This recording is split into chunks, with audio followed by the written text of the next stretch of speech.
వరద బాధితులకు అండగా మెగాస్టార్. తెలుగు రాష్ట్రాలకు భారీ విరాళం ప్రకటించిన చిరంజీవి. వరదల్లో పడుతున్న పాట్లు అన్నీ ఇన్నికావు. 3 రోజుల తర్వాత వరద కాస్త తగ్గుముఖం పట్టడంతో కొందరు కాలినడకన బయటకు వస్తున్నారు.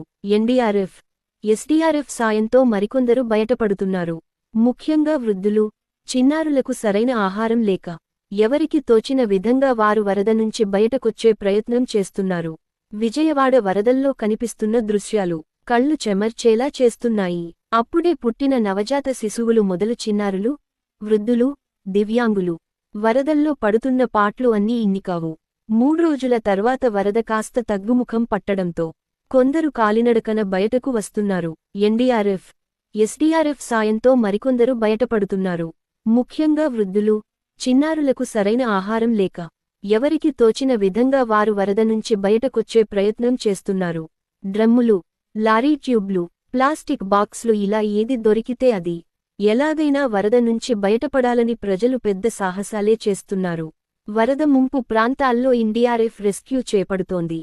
చిన్నారులు, గర్భిణీ, వృద్ధులను సురక్షిత ప్రాంతాలకు తరలించి రక్షించారు.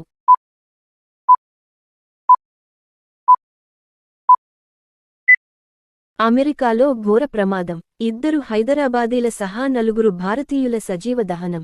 అమెరికాలోని టెక్సాస్లో 5 వాహనాలు ఒకదానికొకటి ఢీకొన్న ఘోర రోడ్డు ప్రమాదం జరిగింది. ఈ ప్రమాదంలో 2 హైదరాబాదీలతో సహా 4 భారతీయులు మరణించారు.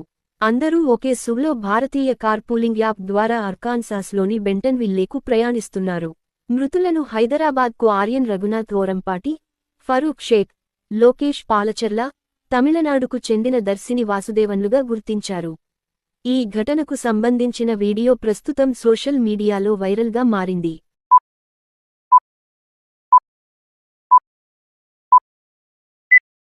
అమెరికాలో ఘోర ప్రమాదం. 2 హైదరాబాదీల సహా 4 భారతీయుల సజీవ దహనం. అమెరికాలోని టెక్సాస్లో 5 వాహనాలు ఒకదానికొకటి ఢీకొన్న ఘోర రోడ్డు ప్రమాదం జరిగింది.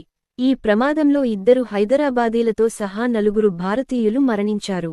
అందరూ ఒకే సువ్లో భారతీయ కార్పూలింగ్ యాప్ ద్వారా అర్కాన్సాస్లోని బెంటన్విల్లేకు ప్రయాణిస్తున్నారు.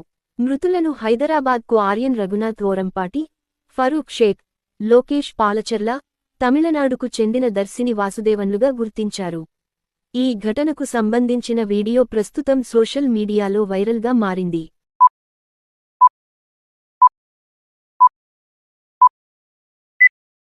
ప్లాస్టిక్ కారణంగా పర్యావరణానికి, మూగ జీవాలకు, మానవాళికి ఎంత ప్రమాదముందో అందరికీ తెలిసిందే.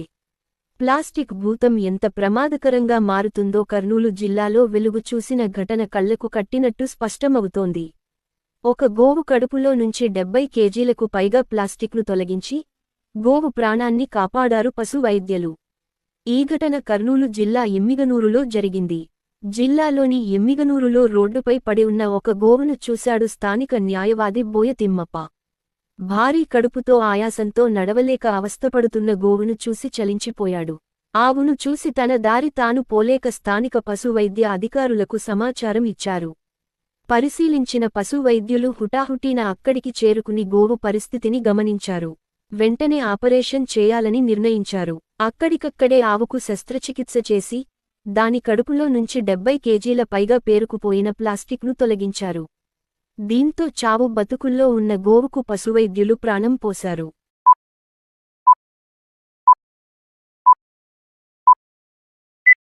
Russia helicopter.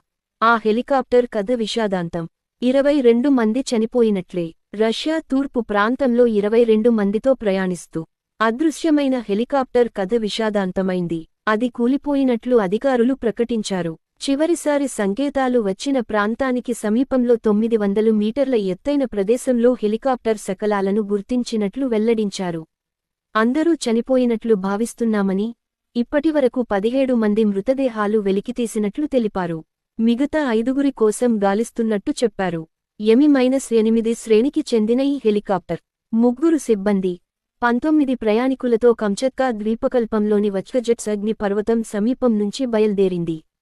కాని గమ్యస్థానానికి చేరలేదు. ఈ విషయాన్ని Russia federal air transport agency కూడా ధృవీకరించింది. వజ్రజెట్స్ సమీపంలో రాడార్ నుంచి మాయమైంది.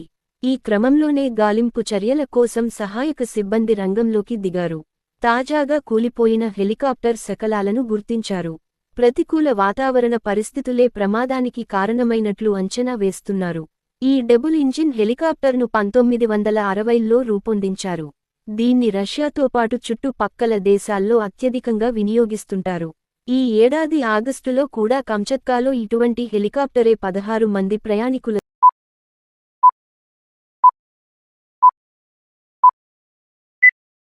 వైజాగ్ విపరీతమైన కడుపు నొప్పితో ఆస్పత్రికి వచ్చిన మహిళ. స్కానింగ్ రిపోర్ట్ చూసి డాక్టర్లు స్టన్. అనకాపల్లి జిల్లాకు చెందిన ఓ మహిళ విపరీతమైన కడుపు నొప్పి రావడంతో విశాఖపట్నం కేజీహెచ్కు వెళ్లారు. అక్కడ స్కాన్ చేయించిన డాక్టర్లు కడుపులో కణితి వంటిది ఉన్నట్లు గుర్తించారు.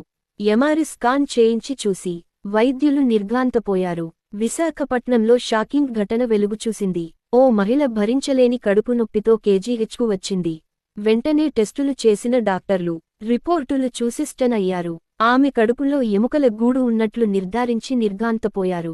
వెంటనే సర్జరీ చేసి ఎముకలు తొలగించారు. వివరాల్లోకి వెళ్తే అనకాపల్లి జిల్లాకు చెందిన 27 ఏళ్ల వివాహితకు 2 పిల్లలు ఉన్నారు. 3 సంవత్సరాల క్రితం మరోసారి ప్రెగ్నెంట్ అవ్వడంతో ఇక పిల్లలు వద్దనుకుని అబార్షన్ కోసం మెడిసిన్ వాడారు. ఆ తర్వాత నుంచి ఆమెకు కడుపు నొప్పి ఉండేది. అయితే ఇటీవలే ఆమెకు విపరీతమైన కడుపు నొప్పి రావడంతో ఆగస్టు 3వ వారంలో కేజీహెచ్ ప్రసూతి విభాగ ప్రొఫెసర్ డాక్టర్ వాణిని సంప్రదించారు.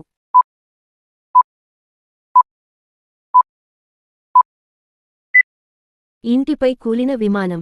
అమెరికాలో దారుణ ఘటన. టేకాఫ్ అయిన కాసేపటికే ఓ చిన్న విమానం కూలిపోయిన ఘటన అమెరికాలోని ఫేవ్యూ సిటీలో శనివారం జరిగింది. ఈ ప్రమాదంలో 3 చనిపోగా 4 ఇళ్లు ధ్వంసమయ్యాయి. ఘటనా స్థలంలో మంటలు ఎగిసిపడుతున్న వీడియోలు సోషల్ మీడియాలో వైరల్గా మారాయి. ఫేవ్యూ సిటీలోని టౌన్ హౌస్ ప్రాంతంలో సెస్నా 421సి విమానం ఇళ్లపై కూలిపోయింది. విద్యుత్ లైన్లను ఢీకొట్టడంతో మంటలు చెలరేగాయి. మంటలు వ్యాపించడంతో 4 ఇళ్లు ధ్వంసమయ్యాయి. విమానంలో ప్రయాణిస్తున్న 2 వ్యక్తులతో పాటు ఇంట్లో ఉన్న ఓ వ్యక్తి చనిపోయారు. మరికొందరికి తీవ్ర గాయాలయ్యాయని రెస్క్యూ సిబ్బంది తెలిపారు. క్షతగాత్రులను ఆస్పత్రికి తరలించినట్లు వివరించారు. అయితే ఈ ప్రమాదం ఎలా జరిగింది, విమానం ఎందుకు కూలిపోయిందనే వివరాలు తెలియరాలేదు. పైలట్ నుంచి ఎలాంటి ఎమర్జెన్సీ కాల్ రాలేదని స్థానిక ఎయిర్పోర్ట్లోని ఎయిర్ ట్రాఫిక్ కంట్రోల్ అధికారులు తెలిపారు.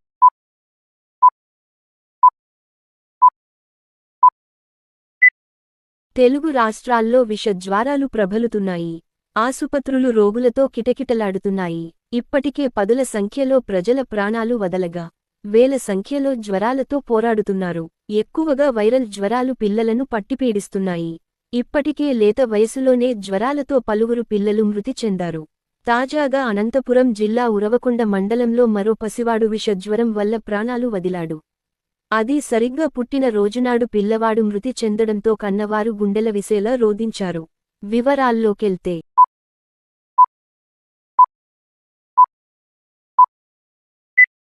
ఎయిర్పోర్ట్లో తేడాగా కనిపించిన 3 ప్రయాణికులు ఆపి చెక్ చేయగా వామ్మో, ప్రైవేట్ పార్ట్స్లో బంగారం అక్రమ రవాణాను నియంత్రించేందుకు ఎన్ని కఠిన చర్యలు తీసుకుంటున్నప్పటికీ స్మగ్లర్లు రోజుకో అవతారం ఎత్తుతున్నారు. అయినప్పటికీ కస్టమ్స్, పోలీసులు స్మగ్లర్లకు దిమ్మతిరిగేలా షాకిస్తున్నారు. బంగారం అక్రమ రవాణాకు సంబంధించిన వార్తలను ఎన్నో చూసుంటాం.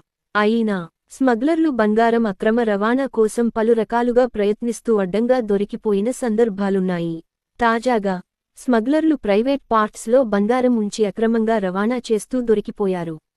ఈ ఘటన బెంగళూరు విమానాశ్రయంలో చోటు చేసుకుంది. ఒక ముఖ్యమైన ఆపరేషన్లో కస్టమ్స్ అధికారులు స్మగ్లర్ల ఆట కట్టించారు.